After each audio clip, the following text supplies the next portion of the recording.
Hello and welcome to the King's Foreign Podcast Show. I have a very special guest with me, Kate. Hi, Kate. Hi. How you doing? I'm doing well, actually. I've just locked my dog out, so I'm hoping she's not going to start scratching on the door, so you might have to let me pop up and let her in. But apart from that, the sun's out. All is good. Yeah, it's pouring down here where I am. I'm very grey, so not sunshine yet. So hopefully it comes out later. So we're here to talk about your journey, Kate. You've been sober for how long now? What's Oh, the actual day count, I'm not sure. I've just hit 10 months. Wow. So Congratulations. 10 months in a week. Thank you. Congratulations. Yeah, I cannot believe it, really. And I'm sure everyone says that. And I know every time I listen to anyone talk, I can't believe I've done this. But it is, for someone who's drunk since I was a teenager and drunk every night for 20 years, it's incredible to think that I haven't had a drink for 10 months. It surprises not only me, but people that know me, actually. Well, imagine. So talk to me. When did you realize you had a problem and needed to do something about it? It's tricky, isn't it? Because for me, I didn't have an accumulating relationship with alcohol. It didn't start and then over the years build up. I drank and I wanted to drink from an early age. Everyone around me was drinking. I was surrounded by adults who I really admired. I worked in media, and everyone who was cool went out and drank and did drugs. I didn't ever do any drugs because I was really scared of what would happen, because I knew the effects that alcohol had on me. So that's one thing, I guess. But I drank heavily from the beginning, and when I was 18 and 19, I was already having blackouts. Wow. And going out and drinking 10 pints with the lads, and drinking until I couldn't drink anymore, so falling asleep, blacking out, or people saying enough, or the pubs close, or whatever. So I've got a kind of different story, and I didn't have a rock bottom either, right? So I drank like that consistently, and I've lived all over. I've lived in New York, I've lived in Rome and Italy. I grew up in London, and wherever I've gone, I've just hit the bars. I've made friends with other big drinkers, so when I was in America, I hung out mostly with the Irish community, because the Americans didn't drink as much when I lived there. And then, I had a couple of kids, and I carried on drinking. I didn't drink while I was pregnant, and then I didn't drink for a while afterwards. But then it just picked up, and then you've got that whole mum drinking culture, and people would meet after school, either in the pub or at people's houses for play dates, and people would open wine, and it was just the done thing, any excuse, because we deserved it, and it's awful thinking about it, because I had these beautiful children. Why did I think I deserved to drug myself and put myself in a position where I couldn't drive them to hospital if they fell down the stairs or something? And and it's awful, and I know a lot of people look back on that and think, what was I doing? I'm really embarrassed, and I hate myself because of it. But we do it, and motherhood is new for men and women. When you've got babies waking up and you're tired and stressed, and you think, I can have that instant hit of relaxation. But what you don't realize is that it incapacitates you, and you're a mess, and you're not fully focused. You're also more tired because you're not sleeping properly. And so I went through all of that, and I carried on drinking because that's all I had ever done in my adult life. I had never been an adult and not drunk. So it was just natural. I could drink a bottle of wine and not be drunk at all. But then sometimes I could drink a couple of glasses and I'd be slurring and I couldn't walk. And I don't know what your experience is of that, but as a woman, I think your hormone levels massively dictate the way you respond. White wine is awful for some women. At certain times of the month, you kind of get really crazy. So it was a bit like Russian roulette. I never knew what was going to happen. And then, my kids are now, how old are they? 11 and 13. I want to say. And last year, I just thought, I'm drinking every night a bottle of wine and more on weekends, or, you know, and that was just at home. So that was just every night I drink a bottle of wine at home, because I'd open a bottle of wine about 6 o'clock. And it was like, well, that's 3 or 4 glasses until I go to bed. That's nothing. What's the big deal? You add all of that up, and, you know, I was drinking at least 10 bottles of wine a week. Wow. Being at home, you know, that there's no special occasion, there's no friends over, that's just me, my husband's here, and I start drinking when I'm having my dinner early with the kids, and then I just carry on. And I wasn't necking shots, you know, a glass of wine, if a glass of wine lasts you 45 minutes, you drink a bottle if you start drinking that early. So then I sometimes would open a second one, and because I wasn't getting really drunk quickly, because I have built up such a tolerance, That's right, to it. it would just, but then of course my physical body, my brain, my face was puffy, and actually I was waking up every morning saying, why have I done this again, and hating myself. And that was the first thought I had, and that has been going on for years. For 10, 15 years I've thought, why do I have to do this every night? And then come the evening and I'll do it again. So I just thought, I definitely, the last sort of 6 months during lockdown, I've been thinking, and I did try and stop, and I did it 7 or 8 weeks, and then I started again and drank heavily for 6 months. But then I got really, really drunk on the 20th of December last year, just before Christmas, and I filmed myself. Wow. I took out my camera and I just filmed myself, and I was basically begging myself to stop, and I was just saying, I don't like this, I am not happy, please stop doing this to me. And it was a long video, and I still haven't watched all of it, and I've shared a few clips on Instagram but without the sound, and you can see me, and that did it, because I woke up, I've got goosebumps just talking about it. I mean, I woke up the next day and I knew I'd filmed something, I couldn't really remember, and I watched a bit of it, and crucially I didn't delete it, and I kept watching bits of it, and I just thought, I've had enough. And I got filled with this anger at alcohol.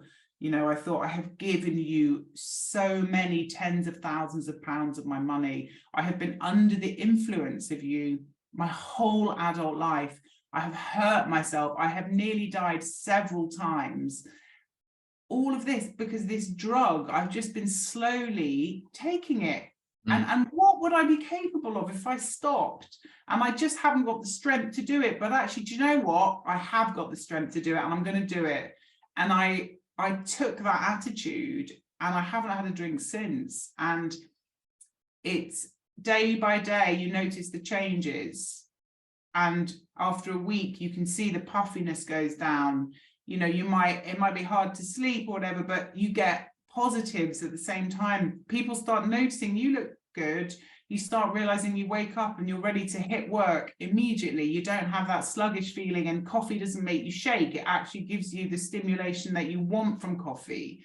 And that's it, really. I've forgotten the question. I've been talking for so long. No, it's all right. It's all right. That was good. You gave us a nice rundown of kind of your journey thus far. I was just going to say, looking back, does it feel like a bit of a whirlwind, or do you remember key moments in how the alcohol was making you feel, like navigating motherhood, things like that, your marriage? Do you remember the impact it was actually having on you, like negative or? Do you know what? I'm a confident person, and I went into motherhood very confidently. I didn't ever worry about it. I was like, I'm pregnant, and I got pregnant very quickly with my husband because, well, that sounds really awful, doesn't it? Yeah, I went out for a drink and, you know, I was pregnant. No, it wasn't like that.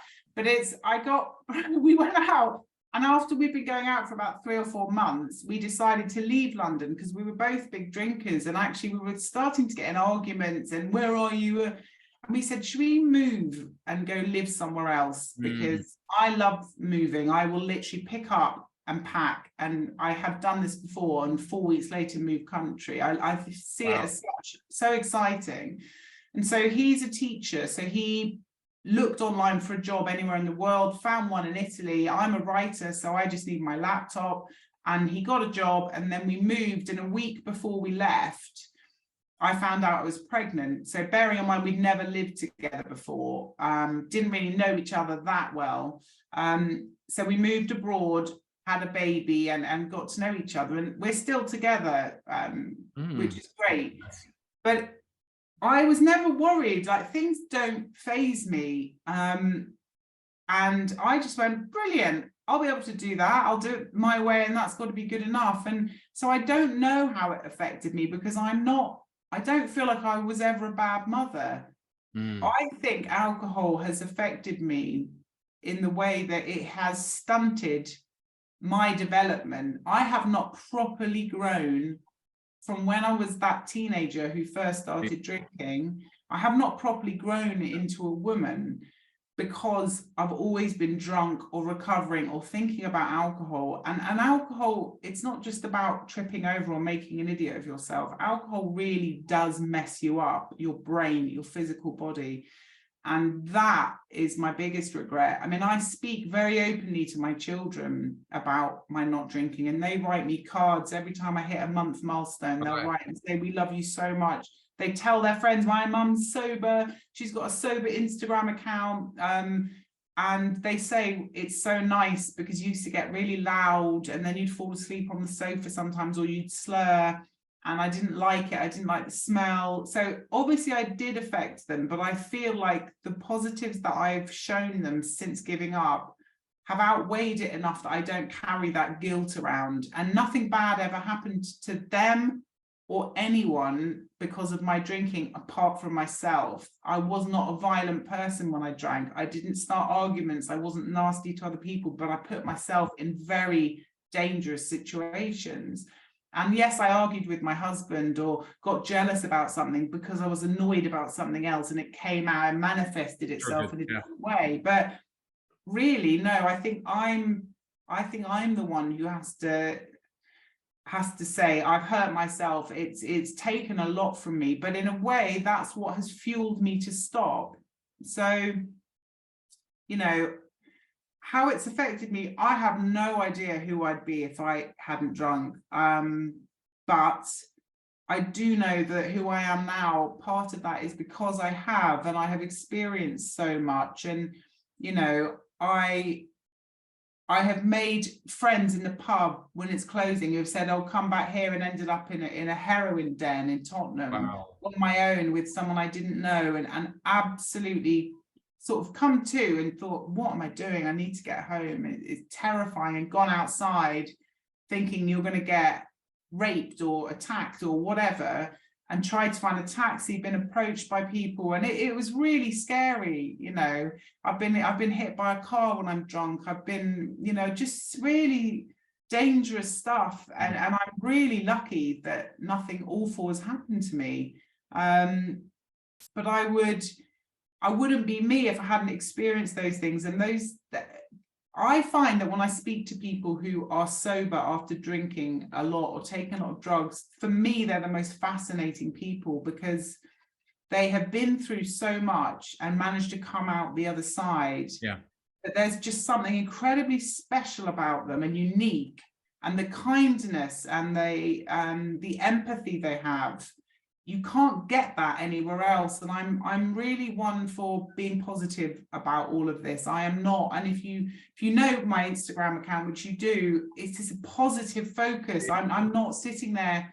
What's the point in sitting there being negative about everything? You know, there are so many positive things to talk about. And that's what I focus on, because you can't change the past. And I know everyone says it, but you really can't. So why bother? Why bother living with this heavy regret and shame when actually you literally cannot do anything? Why don't you focus and spend that energy on thinking about all the things you can do now? Why not help other people, which is what I love doing. I love helping other people when it comes to being curious about sobriety, and I can't do it, and saying yes you can, and encouraging them and giving them as much support as they need. And that's my real passion. And actually I wouldn't be there if I hadn't been such a mess and drunk so much before. So And that definitely shows in your stories and your posts to what definitely caught my interest and why I wanted to collaborate with you. Just thinking back though, what did you think your experience has taught you? Like now you're sober, what do you think you've learned from that? It's tough if you're drunk or going through that, but that clarity of thought now that you're no longer drinking and you're out this other side and this new version of you, new you. What have I learned? Do you mean what have I learned about the process of going sober, or what have I learned about the differences between differences? Let's go with differences. I mean, I don't even know where to start, and I wouldn't be able to finish because there's so many. And being sober, you know, I thought it was about not picking up a drink in the evening, and it's not. It's about so much more than that. And, you know, I have changed physically. I've changed. I have lost a stone without doing any exercise. I look better. Everyone says you look so much better. Your eyes have a glow, a spark. Your skin is better. You've lost weight. You look healthier. You just look healthy. And I didn't. You know, I show some comparison videos, and it's just, oh, it's awful. And I could see myself. And so physically, I look better than I did 10 years ago, I think. And for a woman in her 40s, that's like some sort of, you know, elixir. You can't buy that stuff. And not only can you get this for free, you save money. So, I mean, that in itself should be enough for anyone, male or female. But then mentally, you know, I was really worried. I'm creative. I've written Disney comics. I've worked for the United Nations writing about working in war zones, working on really complicated projects and, you know, top security documents and stuff where you've got to, and I'm working with very, very intelligent people. And I am not academic. I loved school, but I did not do well academically. I'm a very creative person. Yeah. And I was really worried that not drinking would stop my creative flow and I would just fall flat. And it's been the absolute opposite. Interesting. Yeah, I know exactly what I find funny. I have so many more ideas. And I'm also confident in my work and what I say. When I do something and when I say something to someone, the next day I'm not going to be thinking, what did I say? I can't really remember. What did I mean? Everything is clear. It's properly organized in my head. You know, my memory was getting so bad. I couldn't remember conversations, you know, and that was to do with alcohol. And I'd say something to my kids and they'd go, Mum, we already had that conversation, and that is mortifying. So, you know, that aspect, my relationships, you know, I don't have those arguments with my husband anymore based on alcohol. They're now based on leaving a sponge in a greasy pan instead, which is fine. And I'll continue to fight that one until the day I die. But my friendships, I've sort of culled my friendships. And that's an interesting one because I thought I was worried about my friendships and how will I socialize because I'm literally a drinker. That is the main focus of every time. Any conversation with any friend will involve drinking. And it's actually been easier than I thought with the options of alcohol-free drinks. And I know those aren't for some people, they don't like them, but for me they've worked. And weirdly, I drink the things that I never drank that had alcohol, like beer and fizzy wine. I don't drink alcohol-free wine because I find it revolting. But I didn't like beer, but I drink alcohol-free beers now. And socializing has been fine. I don't go out nearly as much because I don't need an excuse to drink. So I actually only go to the things that I want to go to. And there aren't as many as I thought there would be. And some friends I don't see anymore because I was just a drinking friend. And whether it makes them feel uncomfortable or whatever, they just don't ask me. And there have been a few times when I've walked past a pub and seen friends and thought I would have been invited to that if I was drinking. And it's made me obviously suddenly feel resentful jealous, angry. But then, to be honest, after a while, I think if they'd asked me, would I have said yes? And the answer is no. And then, well, why are you feeling like that? They probably made that call as well. It would have been nice if they said, do you want to come? But actually, it doesn't matter. You've got to move on. It's time to bloody grow up, basically. And that's what I think I'm doing. And I'm loving myself, and I'm proud of myself for the first time ever as an adult. And I'm choosing my friends carefully, and I'm making new friends, you know, like you. This is where you cut me off. No, you know, I'm making new friends who I genuinely have something in common with. And it's not just based on, oh, they're a big drinker, so I know I'll be able to drink 2 bottles of wine with them and they won't raise their eyebrows. Yeah, no, I hear you. Yeah, it's like a real self-discovery time for you now, isn't it? Finding out who you are, and it's really exciting, isn't it? I didn't know it would be like this, and it's just the best discovery ever, because I thought it would just be hard and negative, and it isn't. It's just been incredible, and every week I seem to go through a different phase and learn more and experience more positive things. It's fantastic. I guess every day, I always say this, even you know, whether it's something you've gone through traumatic or what have you, and whether it's keeping a check on your mental well-being, but it's an everyday thing. What things do you do or use to help you along this journey? It's been 10 months, you say. You know, what helps you from day to day, because it's not always easy. It's easier said than done, isn't it? Yeah, and actually I do still get that boredom, because drinking was my evenings. Every evening, and I don't want to sit and play Scrabble, or, you know, I don't want to suddenly become a different person, because I'm not a different person. But when you take out the main hobby, which was drinking, you need to fill it. And I still haven't got, I mean, I've asked for dancing lessons for Christmas because I cannot dance. And I thought that would be quite cool. But I walk more, and when I get a craving, I put my shoes on, and luckily my kids are old enough now that I can go out for an hour and leave them. And I know a lot of people can't do that, but as soon as I get any sort of craving, or my brain starts to play tricks on me, I put my shoes on and I walk in nature, whether it's raining or not, or whatever the weather. And that has helped me, and podcasts and listening to people and audiobooks. And, you know, I've just had to submerge myself into the life of sobriety. And I set up my account to keep me accountable.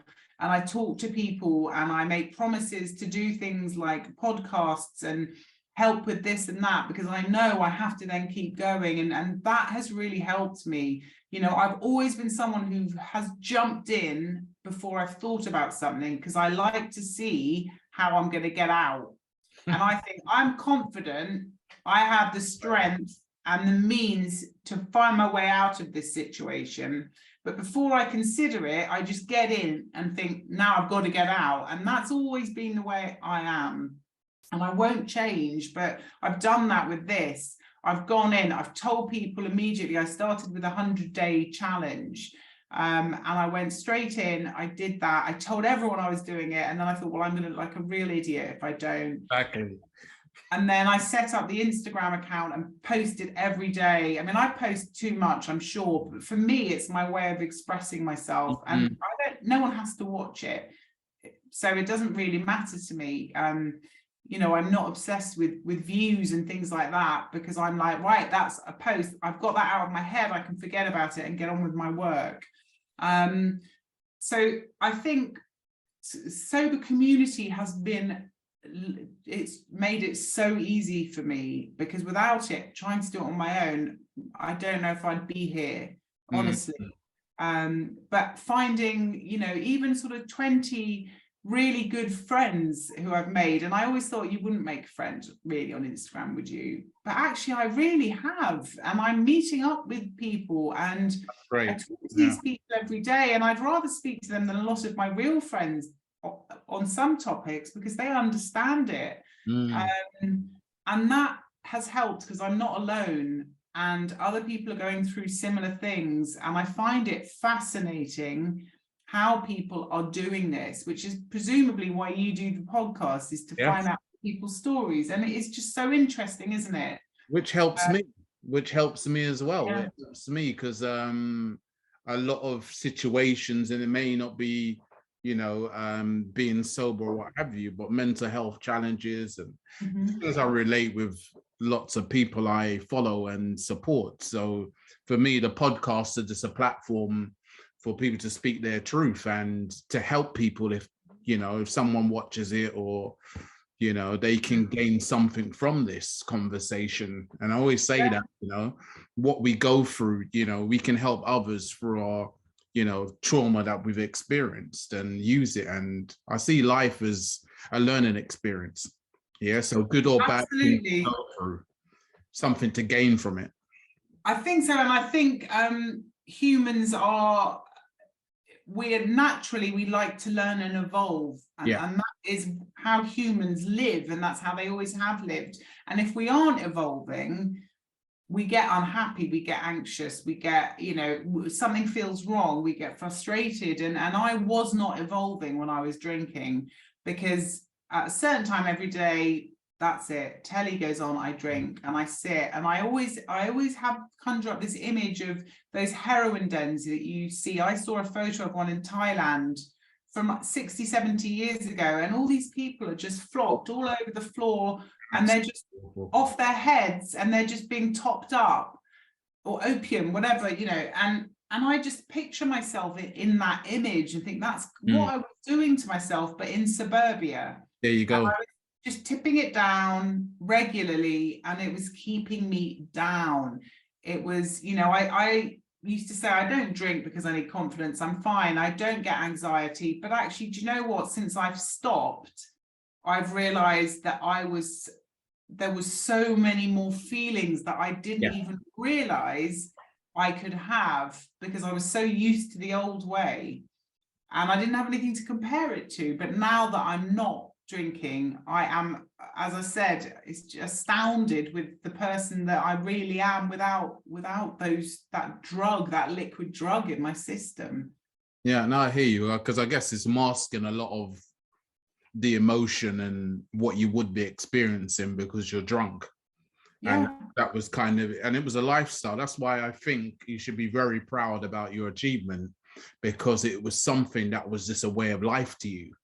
And trying to stop that and come out of that and then say, look, no, actually that isn't right for me, and taking this new path of sobriety, you deserve a lot. You give yourself a big pat on the back for that. I know it's an ongoing day-to-day journey for you, but you still deserve credit, because that's really difficult, changing a way of life. It is, but it's also empowering. And actually, I think the biggest change and the biggest reward that I've seen is I've taken a daily feeling of shame and I've turned it into a daily feeling of pride. I cannot underestimate what that does to a person. You know, if you wake up every morning and think, oh, I'm embarrassed, what have I done? Oh, I'm in my clothes, oh, I hate myself, look at me, disgusting, drank again, I don't have enough, say I don't have enough money for this, but I bought wine again. All these negative, hate. If you take all that away from someone and you fill them with, I've done it again, look at me, I look great, I didn't embarrass myself, I didn't do anything. That you've got two completely different people when you look at it like that. And you can imagine their different days in parallel, how those days are going to go, because this person is just going to doubt, oh, I've got a headache, I feel crap, when am I going to get that next drink? And this person is not focusing on any of that. They're going, I really like myself, what am I going to do today? That's interesting. Oh, look, I've had another interesting conversation, I've done this, I'm proud of myself. And they're polar opposites. And that is, anyone who is thinking about giving up drink, I cannot express enough how give yourself a chance, because you have no idea who you are without it. If you were like me and you were drinking regularly, it is not about just a health thing. You will change, your confidence will grow, and your whole life will then, it's a knock-on effect. It affects every part of your life. It's, for me, it's incredible, because I never thought I could have such a life-changing experience without doing anything really drastic, just by stopping to pick up a glass with some liquid in it. And it's been a game changer. Yeah, it's very powerful, isn't it? Something like that, and the difference you can make that you definitely are making with your account. Can you talk some more about walking a straight line? Walking a straight line, I mean, I had to come up with a name for an online community, and I had to come up with it while I was live chatting, and I literally, that's the name I thought of, and I thought that's a bit rubbish, but I've just kept it. And actually, it's quite nice now. And you know, my Instagram account, I do reels. I'm as I said, I'm a creative person, and my account is positive, and sometimes I'll post 4 reels a day. My reels take me an average of 5 minutes to make. I think of something, I film it, and I put that version out, and I have fun doing it. I don't worry about brushing my hair, and I don't worry about if there's things in the background. I just want to get a message out there so that I can get it out of my head and move on to the next thing in my day. And whenever I have a thought of that would be good, I put it out there. So it's a bit discombobulated. It's all over the place. You never know what's coming up. I enjoy it. It's my thought process, and it's my views on drinking, and I make fun of myself, and I make an idiot of myself, but I'm not making fun of anyone else, so I'm allowed to do that, aren't I? Yeah, definitely. And if it makes you smile, then that's fine by me. Oh, thank you. I'll keep going. I think it's great, definitely. And there's always a message behind it. It's fun. It's not too much of a distraction, because there's a message at the heart of it all. Yeah. That always you, and that's what shows through all the time, that shines through, which I really like about your content. Yeah, it's definitely a sober account, and I've never posted anything. I think I posted one thing, a pumpkin carving, the other day, and I thought I just had to post this. It's got nothing to do, but I was drunk last Halloween and the Halloween before. But apart from that one post, I have made this a sober account, and every reel I do relates to sobriety, because I think people want to know what they're getting, and I just want to have a clear message. It's really important to me, and this is a topic that has become very, very relevant in my life, and I don't want to start going off on a tangent. I want to keep it so anyone who is interested knows that if they go on there, they'll find content that will relate somehow to them. And as long as I keep having ideas, I'll keep posting, and then, you know, that's all it's there for, really, is to support others and to support myself. Yeah, definitely. I think that's the positive way of using social media for me, is not showing off and not to pretend to be someone else, but just be authentic, and, you know, try and help others and help yourself while you do that. So in a positive way. Yeah, I don't think anyone could accuse me of showing off with my You know what, those hunter boots the other day, though, I did. Oh, do you know, I haven't worn them yet because they're white. I'm so scared to get them dirty. But I just thought, do you know what? I never buy myself things. I'm always spending money on other people first. And I would never have bought those if it wasn't for the fact that I thought I haven't bought something for myself for ages, and I'm saving 300 quid a week on wine, or whatever it is. Was it a week or a month? I can't remember. Anyway, it's a lot of money. And yeah, I need to work that out. I just thought, I'm buying this, and I have bought these purely because I haven't had a drink. And I think that's really important. And actually, when you see people and they say, I've got this because I didn't have a drink, it does hit you, doesn't it? It makes you think, gosh, actually, the money is a really important, especially today when it costs a fortune to turn the heating on. Think about the money you'll save, and you're just drinking that away. Think of the things you can buy if you stop drinking. There are all these other positives off of the main health and mental health benefits of it. So that was the reason for that, but I was showing off a bit. Yeah, I was gonna say, you know, that's the point. But I just wanted to lead all the way up to that point and say there was a reason. But yeah, I was. Any more top tips? You did mention a couple of things that have helped you and advice to others. Do you have any more that springs to mind about your journey?